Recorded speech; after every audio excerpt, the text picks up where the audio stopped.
కువైట్‌ని పరిపాలిస్తున్నటువంటి రాజ కుటుంబానికి చెందినటువంటి ఒక వ్యక్తికి మరణశిక్ష అయితే విధించారు. అతని పేరు వచ్చేసి షేక్ అల్ సాబా. మరి అతనికి అంతగా శిక్ష విధించాల్సినటువంటి అవసరం ఏముంది అంటే గనక ఇంతవరకు కువైట్ యొక్క చరిత్రలో రాజకుటుంబానికి సంబంధించినటువంటి ఏ వ్యక్తికి కూడా ఇంతవరకు మరణశిక్ష అయితే విధించలేదు. ఈ షేక్ అల్ సాబా అనేటటువంటి వ్యక్తి తోటి కువైట్‌కి చెందినటువంటి వ్యక్తితో శత్రుత్వం ఉండడంతో తుపాకీని తీసుకుని దాదాపుగా 14 సార్లు తనపై దాడి చేసి ప్రాణాలైతే తీశాడు. అతని పేరు వచ్చేసి అబ్దుల్ అజీజ్ అల్ ముబారక్ అనేటటువంటి ప్రాంతంలో అయితే ఉంటాడు. ఈ ఇన్సిడెంట్ ఎప్పుడు జరిగిందో తెలుసా? దాదాపుగా 2022లో అయితే జరిగింది ఈ ఇన్సిడెంట్.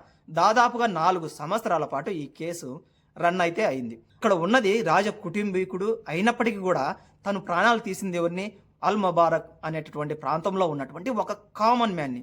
అయినప్పటికీ కూడా వాళ్ళు మరణశిక్ష అయితే విధించారు. ఒకసారి ఈ ఫోటోలో ఉన్నటువంటి అమ్మాయిని అయితే చూడండి.